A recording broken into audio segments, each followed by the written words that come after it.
হাই বন্ধুসকল, আপোনালোকক Assam update YouTube চেনেলটোলৈ স্বাগতম জনালোঁ। CIT কোকৰাঝাৰ ৰিক্ৰুটমেণ্ট 2024 অৰ্থাৎ চেণ্ট্ৰেল ইনষ্টিটিউট অফ টেকন'লজিত পদ মুকলি হৈ আছে। নন টিচিঙৰ পোষ্ট খালী হৈ আছে CIT কোকৰাঝাৰ। ইয়াৰ কাৰণে আপোনালোকে অনলাইন এপ্লাই কৰিব পাৰিব। 50 বছৰলৈকে পাৰিব এপ্লাই কৰিবলৈ। ভিডিঅ'টো চাই থাকিব শেষলৈকে। আমি সকলোখিনি কথা অতি কম সময়ৰ ভিতৰতে আলোচনা কৰিম। কেন্দ্ৰীয় প্ৰযুক্তি প্ৰতিষ্ঠান CIT কোকৰাঝাৰ। শেষ তাৰিখ হ'ল 15/3/2024 অৰ্থাৎ 15 মাৰ্চ 2024 লাষ্ট ডেট। কেন্দ্ৰীয় প্ৰযুক্তি প্ৰতিষ্ঠান কোকৰাঝাৰে 19টা অশিক্ষক পদত নিযুক্তিৰ বাবে নিয়োগ অধিসূচনা প্ৰকাশ কৰিছে। ইচ্ছুকৰ যোগ্য প্ৰাৰ্থীয়ে অনলাইন আবেদন কৰিব পাৰিব। মই কৈছোঁ আপোনালোকে অনলাইন এপ্লাই কৰিব পাৰিব। CIT কোকৰাঝাৰ নিযুক্তি 2024 প্ৰথম পদকেইটা ওলাই আছে উপপঞ্জীয়কৰ। ইয়াত পদৰ সংখ্যা 2টা আছে। জুনিয়ৰ সহায়কৰ পদ ওলাই আছে, ইয়াত 7টা পদ আছে। একাউণ্টেণ্টৰ ওলাই আছে 2টা পদৰ। কনিষ্ঠ একাউণ্টেণ্ট তাৰ কাৰণে 1টা পদ মুকলি হৈ আছে। সহকাৰী লাইব্ৰেৰিয়ানৰ কাৰণে আছে 1টা। চিকিৎসা বিষয়া পদৰ সংখ্যা 2টা। ষ্টাফ নাৰ্ছৰ পদৰ সংখ্যা 1টা। ফাৰ্মাচিষ্ট তাৰ কাৰণে 1টা ওলাই আছে। কাৰ্যবাহী অভিযন্তা তাৰ কাৰণে 1টা ওলাই আছে। নিৰাপত্তা বিষয়া ইয়াৰ কাৰণেও 1টা পদ মুকলি হৈ আছে।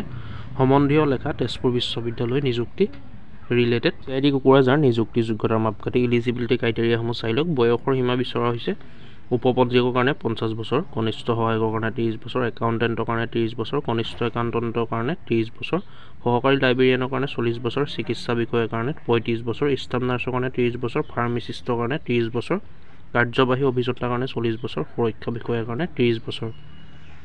ইয়াৰ কাৰণে শিক্ষাগত অৰ্হতা অৰ্থাৎ এডুকেশ্যনেল কোৱালিফিকেশ্যন বিচৰা হৈছে। উপপঞ্জীয়ক পদটোৰ কাৰণে অত্যাৱশ্যকীয় স্বীকৃতিপ্ৰাপ্ত বিশ্ববিদ্যালয় প্ৰতিষ্ঠানৰ পৰা CGPA UGCত বি গ্ৰেডত কমেও 55% নম্বৰ বা তাৰ সমতুল্য গ্ৰেড থকা যিকোনো শাখাত স্নাতকোত্তৰ ডিগ্ৰী বা সমতুল্য।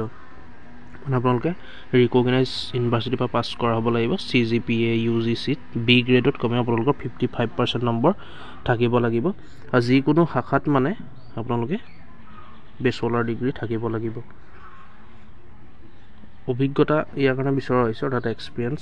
অগপত সহকাৰী অধ্যাপক হিচাপে কমেও 9 বছৰৰ অভিজ্ঞতা বিচৰা হৈছে বা তাতকৈ অধিক, আৰু শৈক্ষিক প্ৰশাসনত 3 বছৰৰ অভিজ্ঞতা থাকিব লাগিব।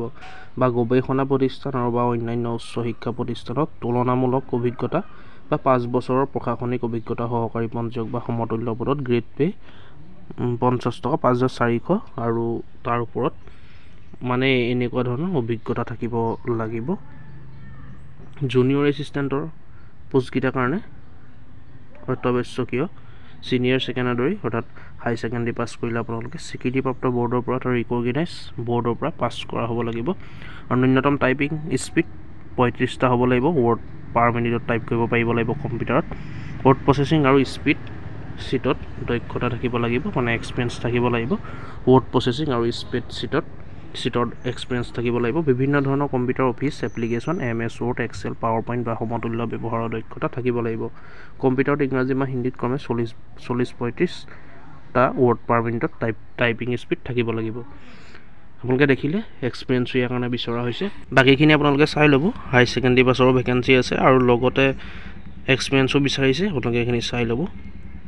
ইয়াৰ কাৰণে আবেদন মাচুল 1000 টকা পে' কৰিব লাগিব। SC ST আৰু PWDৰ বাবে 500 টকা কেৱল অনলাইন মোডৰ জৰিয়তে দিব লাগিব। ইয়াৰ কাৰণে এপ্লিকেশ্যন ফিজো পে' কৰিব লাগিব। আবেদন কেনেকৈ কৰিব আপোনালোকে চাই লওক।